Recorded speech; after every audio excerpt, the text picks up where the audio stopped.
प्रधानमंत्री नरेंद्र मोदी का 6 महीने में मध्य प्रदेश का ये 7वां दौरा। इसी दौरे के तहत पीएम मोदी राजधानी भोपाल पहुंचे हैं, जहां पर पीएम मोदी ने जनसंघ के सह संस्थापक पंडित दीनदयाल उपाध्याय की जयंती पर कार्यकर्ता महाकुंभ को संबोधित किया। इस दौरान पीएम मोदी ने कांग्रेस पर जमकर निशाना साधा। पीएम मोदी ने कांग्रेस पर भ्रष्टाचार का आरोप लगाते हुए कहा कि कांग्रेस की जहां जहां सरकार बनी वहां इन्होंने सिर्फ लूटा है, राज्यों को बर्बाद कर दिया। कांग्रेस पर निशाना साधते हुए पीएम ने कहा कि अगर आपने एमपी में इन्हें मौका दिया तो ये यही हाल एमपी में करेंगे।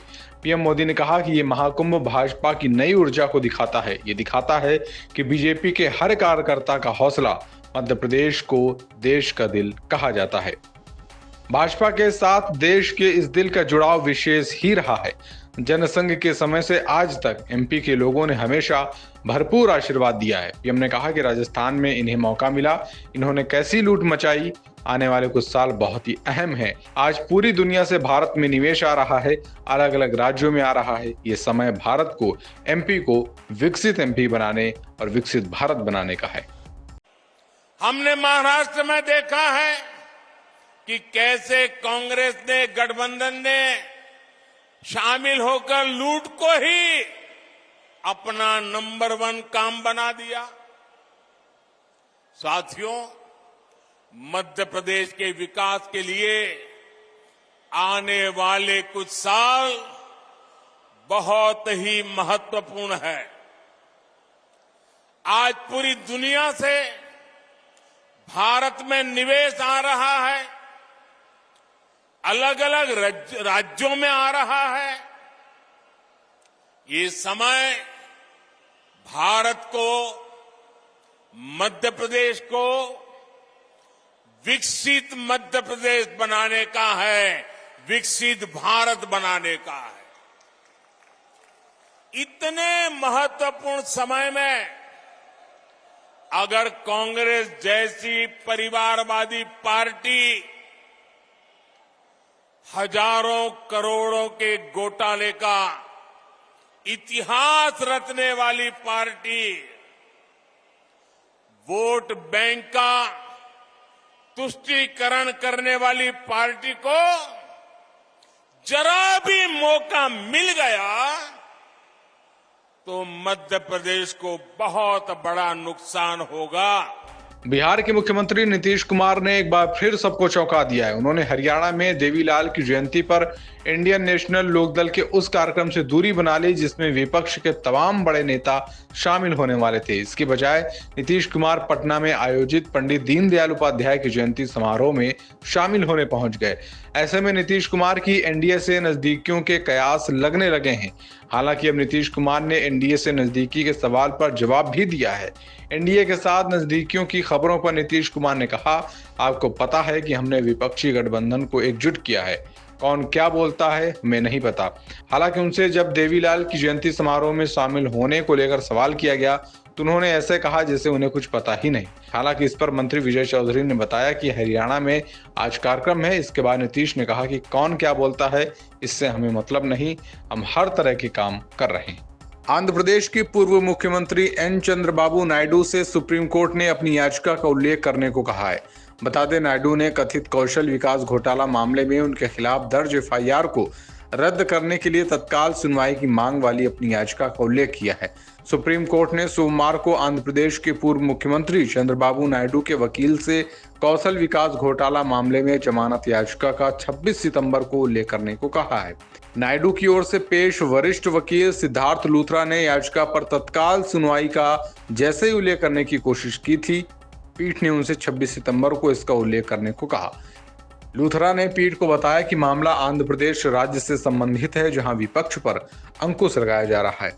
भारत के मुख्य न्यायाधीश डीवाई चंद्रचूड़ और न्यायमूर्ति जेबी पारदीवाला और न्यायमूर्ति मनोज मिश्रा की पीठ ने कहा कि उल्लेख सूची में कल आए। वहीं नायडू ने हाईकोर्ट के आदेश के खिलाफ सुप्रीम कोर्ट का दरवाजा खटखटाया है। हाईकोर्ट ने एफआईआर रद्द करने से इनकार कर दिया था। अयोध्या में बन रहे श्री राम मंदिर परिसर के पास 100 करोड़ रुपए का एक मेगा मल्टीमीडिया शो फव्वारा बनाने की एक भव्य योजना योगी सरकार लेकर आई है। लगभग 25,000 लोग एक समय में एम्फी थिएटर शैली की बैठने की व्यवस्था में इस मेगा फाउंटेन को देख सकेंगे। मिली जानकारी के मुताबिक उसमें गुप्तार घाट से नया घाट तक 20 एकड़ में कमल के आकार का फव्वारा बनाने की कल्पना की गई है और ये 50 मीटर तक पानी को ऊपर फेंकेगा। ये फव्वारा परिसर वास्तव में दिव्य और आध्यात्मिक अनुभव देने के लिए बनाया जाएगा, जो श्री राम मंदिर की भव्यता को और भी बढ़ाएगा। बता दें, ये श्री राम मंदिर की पूरी अवधारणा में जल तत्वों के विशेष महत्व को एक नई पहचान देने की कोशिश है। इस फव्वारे का उद्देश्य मंदिर के इस हिस्से को केवल प्रतीक्षा क्षेत्र से आध्यात्मिक प्रेरणा की एक ताजा और आरामदायक जगह में बदलना है, जो एक तरह से मंदिर का पूरक है। भगवान राम की महाकाव्य कहानी बताने के लिए एक उपयुक्त जगह के रूप में भी काम करेगा, जो तीर्थयात्रियों और पर्यटकों दोनों के लिए एक अविस्मरणीय अनुभव देगा। संसद के विशेष सत्र के दौरान लोकसभा और राज्यसभा दोनों में ही महिला आरक्षण विधेयक को बहुमत के साथ पारित कर दिया गया है। इस विधेयक को लेकर कांग्रेस समेत कई विपक्षी पार्टियां मोदी के समर्थन में खड़ी हो गई थी। हालांकि इसी बीच महिला आरक्षण विधेयक को तत्काल लागू करने की वकालत करते हुए कांग्रेस ने केंद्र में मोदी सरकार के विश्वासघात को उजागर करने के लिए 21 शहरों में 21 प्रेस कॉन्फ्रेंस करने वाली है। बता दें, सोशल मीडिया प्लेटफॉर्म एक्स पर एक पोस्ट शेयर करते हुए कांग्रेस वर्किंग कमेटी सदस्य पवन खेड़ा ने कहा, 21 शहर 21 महिला नेता, एक एजेंडा, महिला आरक्षण के नाम पर मोदी सरकार द्वारा किए गए विश्वासघात को उजागर करना। दरअसल कांग्रेस महिला आरक्षण विधेयक को बिना देरी तत्काल प्रभाव से इस विधेयक को लागू करने की मांग कर रही है। बीते दिन 22 सितंबर को पार्टी मुख्यालय में एक प्रेस कॉन्फ्रेंस को संबोधित करते हुए राहुल गांधी ने परिसीमन और जनगणना का हवाला देकर महिला आरक्षण विधेयक को लागू करने में देरी को लेकर केंद्र सरकार पर निशाना साधा था। उन्होंने कहा कि ये ध्यान भटकाने वाली रणनीति है और जाति जनगणना से सभी का ध्यान हटाने का एक तरीका है। उत्तर प्रदेश के मुजफ्फरनगर में एक शिक्षिका के द्वारा छात्र को उसी के सहपाठियों से थप्पड़ मरवाने के मामले में सुप्रीम कोर्ट ने यूपी सरकार को फटकार लगाई है। सुप्रीम कोर्ट ने कहा कि जिस तरह से घटना हुई उससे राज्य की अंतरात्मा को झकझोर दिया है। सुप्रीम कोर्ट ने आगे पीड़ित और घटना में शामिल अन्य छात्रों की पेशेवर परामर्शदाताओं से काउंसलिंग कराने का निर्देश दिया है। इस मामले में सुप्रीम कोर्ट का कहना है कि अगर किसी छात्र को केवल इस आधार पर दंडित करने की मांग की जाती है कि वे एक विशेष समुदाय से है, तो गुणवत्तापूर्ण शिक्षा नहीं हो सकती। कोर्ट का कहना है कि राज्य बच्चे से उसी स्कूल में पढ़ाई जारी रखने की उम्मीद नहीं कर सकता। वहीं सुप्रीम कोर्ट ने निर्देश दिया कि उत्तर प्रदेश के मुजफ्फरनगर में एक शिक्षक के निर्देश पर एक स्कूली छात्र को सहपाठियों के द्वारा थप्पड़ मारे जाने की घटना की जांच राज्य द्वारा नामित एक वरिष्ठ आईपीएस अधिकारी द्वारा की जानी चाहिए। इसी के साथ कोर्ट ने कहा कि वो वरिष्ठ अधिकारी सुप्रीम कोर्ट के समक्ष रिपोर्ट दाखिल करेंगे। कनाडा में खालिस्तानी आतंकी हरदीप सिंह निज्जर की हत्या के मामले में वहां के प्रधानमंत्री जस्टिन ट्रूडो की बयानबाजी के बाद भारत ने अपना रुख सख्त कर लिया है। कनाडा में खालिस्तानी आतंकी हरदीप सिंह निज्जर की हत्या के मामले पर वहां के प्रधानमंत्री जस्टिन ट्रूडो की बयानबाजी के बाद भारत ने अपना रुख सख्त कर लिया है। भारत ने विदेशी धरती से खालिस्तान के मुद्दे को हवा देने वालों पर नकेल कसनी शुरू कर दी है। राष्ट्रीय जांच एजेंसी एनआईए ने 19 गैंगस्टरों और खालिस्तानी समर्थकों की एक लिस्ट जारी की है। इन सभी की संपत्तियों को जब्त करने की कार्रवाई शुरू कर दी गई है। इसके साथ ही एनआईए ने पंजाब पुलिस से फर्जी पासपोर्ट के सहारे विदेश भागने वालों की पूरी जानकारी मांगी है। भारत ने कनाडा से साफ कहा है कि वहां के कट्टरपंथी तत्वों की हरकत पर अंकुश लगाए। इसके बाद कनाडा के गुरुद्वारे में भारतीय राजनयिकों की हत्या की अपील वाले पोस्टर हटा दिए गए। कनाडा के रक्षा मंत्री बिल ब्लेयर ने कहा कि भारत के साथ रिश्ते बहुत अहम हैं। कनाडा के रक्षा मंत्री बिल ब्लेयर ने कहा कि खालिस्तानी चरमपंथी हरदीप सिंह निज्जर की हत्या की जांच जारी रहने तक उनका देश इंडो पैसिफिक रणनीति जैसी साझेदारियों को आगे बढ़ाना जारी रखेगा। उत्तर प्रदेश के हिडन गाजियाबाद में आज भारत की स्वदेशी ड्रोन शक्ति का प्रदर्शन हो रहा है। एयरफोर्स के साथ मिलकर भारतीय ड्रोन संघ ने भारत ड्रोन शक्ति 2023 का आयोजन किया। रक्षा मंत्री राजनाथ सिंह ने भारत ड्रोन शक्ति 2023 प्रदर्शनी का उद्घाटन कर दिया है। इस कार्यक्रम में एयरफोर्स चीफ वीआर चौधरी ने भी शिरकत की है। रक्षा मंत्री राजनाथ सिंह ने औपचारिक रूप से C-295 मिलिट्री ट्रांसपोर्ट एयरक्राफ्ट को भारतीय वायु सेवा में शामिल कर दिया है। इससे मेक इन इंडिया पहल को बढ़ावा मिलेगा। बता दें, भारतीय वायुसेना का पहला C-295 ट्रांसपोर्ट एयरक्राफ्ट 20 सितंबर को ही भारत पहुंचा है। ये विमान गुजरात में वडोदरा के वायुसेना स्टेशन पर उतरा था। European company airbase defence and space से भारतीय वायुसेना के लिए C-295 ट्रांसपोर्ट विमान खरीदा गया है।